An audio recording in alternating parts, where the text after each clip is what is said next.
और वाल्मीकि कहाँ जाए, रविदासिया कहाँ जाए। ये चुनाव अगली फसल और अगली नस्ल बचाने का चुनाव है। हम अपने परिवार के लिए 2 रोटी कमाते हैं, ये सच है। 72,000 करोड़ हमने कर्जा पहले माफ किया। हमें अपने हाल पर रहने दो। उनको बोले ये उग्रवादी हैं। लड़कियां भी हमारी पढ़ी लिखी हैं, परंतु रोजगार नहीं। जब बच्चा डिप्लोमा करके बाहर आएगा, उसकी तनख्वाह भारत सरकार देगी और ट्रेन कंपनी करेगी। 8,000 रुपया दिल्ली की सरकार गरीब परिवार की एक महिला के खाते में। भूखे मर रहे हैं हमारे बेटा बेटी, वहां जाके डीसी की नौकरी मिल रही है, वहां भी दिहाड़ी कर रहे हैं। मेरे बुजुर्गों साथियों, ये चुनाव अब 2 पार्टियों के बीच नहीं रहा। ये चुनाव 2 उम्मीदवारों के बीच भी नहीं रहा। आप कहोगे बेटा फिर ये किस बात का चुनाव है? ये चुनाव और मेरी बात 2 वक्त का एक वक्त होने लग रहा है। और डेरे के सामने जो हमारा नर्मदेश्वर महादेवाय नमः जब कह के जिस डेरे के अंदर हम शीश टेकते हैं, तो उसके साए में खड़े।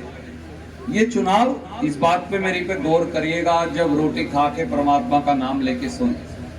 ये चुनाव बड़े बुजुर्गों, नौजवान भाइयों, अगली फसल और अगली नस्ल बचाने का चुनाव है। मैं फिर दोहराता हूं, ये चुनाव अगली फसल और अगली नस्ल बचाने का चुनाव है। क्योंकि 1-1.5 साल पहले तक जब अपने गांव, जब पुंडरी, कलायत, कुरुक्षेत्र, असम, कैथल और पूरे हरियाणा का किसान, गरीब मजदूर, छोटा छोटा दुकानदार हमारी मदद के लिए, जब हम सब दिल्ली गए और दिल्ली के बॉर्डर के ऊपर लाखों मजदूरों और किसानों को रोक लिया गया। हरियाणा और हिंदुस्तान का किसान, करोड़ा और कलायत का किसान, कैथल और पुंडरी का किसान, गुला चीका और असंध और पेवा का किसान, गरीब मजदूर, रविदासिया, वाल्मीकि, हम वहां क्या करने गए थे? हम वहां नरेंद्र मोदी से, बीजेपी से किले मांगने नहीं गए, ना ही हम लाल किले पर कब्जा करने गए थे, ना ही हम रुपये मांगने गए थे सरकार से। हम तो केवल 2 सीधी सादी न्याय की मांग लेकर गए थे। कहने गए थे बीजेपी को कि 3 काले कानून बनाकर हिंदुस्तान, हरियाणा, पंजाब के किसान को, मजदूर को, उनके खेत खलिहान को कंपनियों का गुलाम मत बनाओ। हमारी रोजी रोटी को, हमारे खेत, हमारे गांव के अंदर कंपनियों को मत बेचो। एक कानून बनाकर हमें अपने हाल पर रहने दो।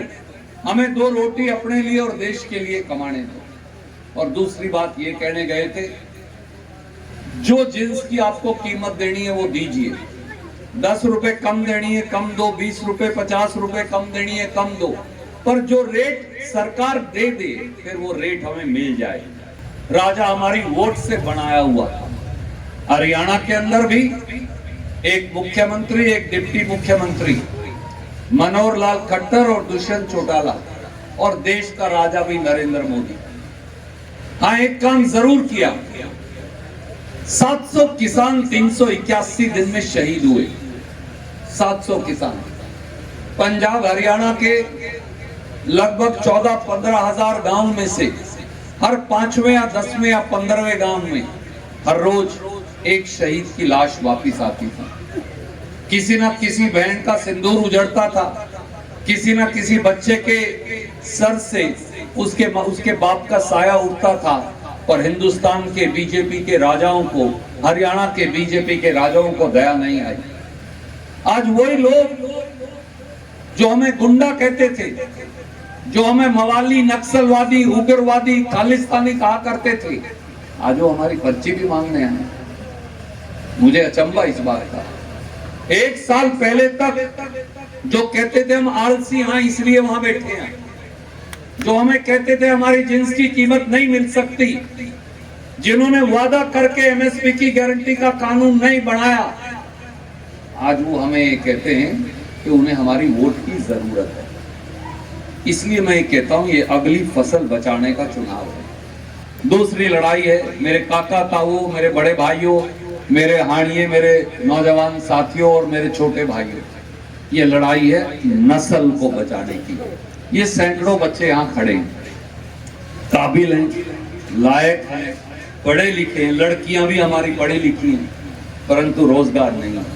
पिछले 10 साल में किसी गांव को उठा के देख लो आप, 50 बच्चे, 100 बच्चे, 150 बच्चे, 200 बच्चे, 400 बच्चे विदेश चले गए। जिसके घर में भी 1 किला है, अगर उसके आधा किला भी बंडे आता, वो अपने बाबू को कहता, बाबू मेरा किला बेच, मुझे तो 40 लाख दे, मुझे तो विदेश जाना है। हमारा बच्चा तो, करोड़ा के बड़े बुजुर्ग जो है मेरे इस बात के गवाह हैं, क्योंकि मैं राजनीति करते हुए 38 साल हो गए। हमारे बच्चे को अगर असल बदली हो जाती थी ना, मुझे तेंद्रपाल मान जी का भी याद है, मेरे पिताजी का भी याद है, दोनों इस दुनिया में नहीं, सिफारिश लेके आते थे बूढ़ों को लेके, काका हम, मैं कह भी देता था, भाई साहब असन तो ये रहे अपने गवांड में या पेवा ना, मन तो माँ याद आवे, मन तो शाम को रोज उल्टे जाना है। आज वही बच्चे Spain, Australia, New Zealand, Canada, America और पता नहीं कहां जाने को मजबूर है। क्यों? वहां जाके डीसी की नौकरी मिल रही है, वहां भी दिहाड़ी कर रहे हैं। इजराइल में लड़ाई में 10,000 15,000 की नौकरी मिलेगी, हमारे 10,000 बालक चले गए। आप सोचो तो सही, क्यों भूखे मर रहे हैं हमारे बेटा बेटी। हमारे बच्चे जो हैं, हमारे बच्चों के पास धंधा नहीं है, काम नहीं बचा। और वाल्मीकि कहां जाए, रविदासिया कहां जाए, जामदार दिमान कहां जाए, प्रजापत कहां जाए, पंचाल लोहार कहां जाए, धोबी नाई तेली कहां जाए, उनके पास तो जमीन का कोई डबड़ी किल्टा भी नहीं।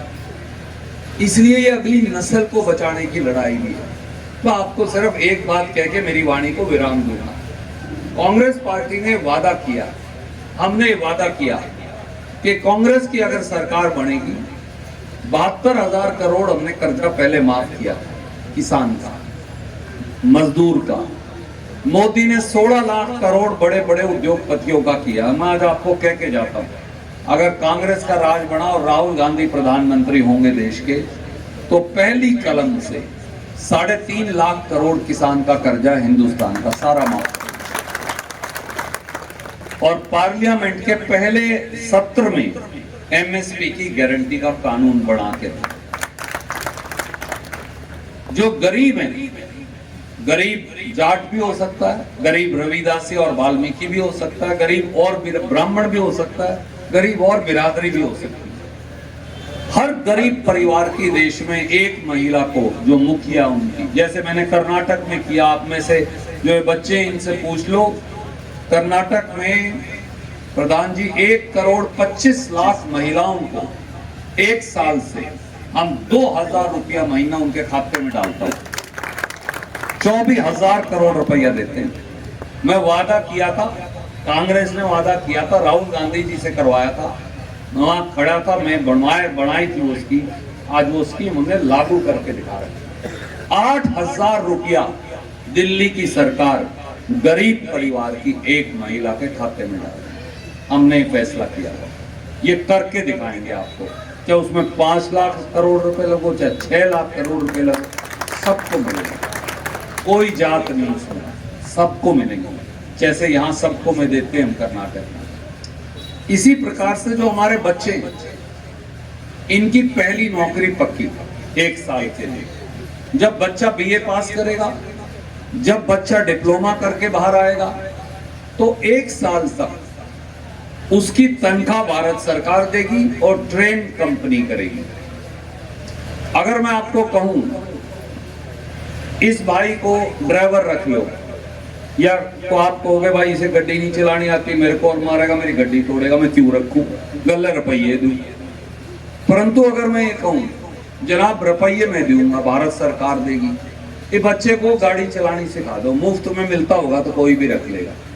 तो अगर मैं अपने बच्चों को, करोड़ा वालों को यहाँ ले जाऊं गुड़गांव, और कहूँ मेरे 20 बच्चों को कंप्यूटर वाली कंपनी में रख लो, वो कहेंगे बावड़ा है, इन्हें तो अंदर ही नहीं कुछ, हम क्यों इनके रुपये दें। और मैं कहूँ तुम रख लो, रुपये मैं दूंगा, भारत सरकार देगी, तो 1 साल में बच्चा सीख जाएगा, फिर अपने पांव पर खड़ा हो जाएगा। तो 8,300 रुपए इस देश के हर बेरोजगार नौजवान लड़के और लड़की को कांग्रेस की अगली दिल्ली की सरकार देगी। ये कुछ बातें और बतेरी हैं कहने वाली। आज देश का संविधान भी तोड़ रहे हैं, देश की किसानी भी तोड़ रहे हैं, देश की मजदूरी भी तोड़ रहे हैं और वोट का राज भी तोड़ रहे हैं। इनसे बच जाइए। आज जोड़ के यही कहता हूं, हमारे गठबंधन के उम्मीदवार गुप्ता जी, एक एक वोट जो गुप्ता जी को मिलेगी वो रणदीप को भी ताकत देगी, वो छोटे भाई सतबीर को भी देगी, और वो इस प्रदेश को और देश में दोनों की सरकार बदलकर आपकी ड्योढ़ी पर लाकर खड़ी कर देंगे। उसमें हमारी मदद करेगी। सारे गांव को राम राम, जय हिंद।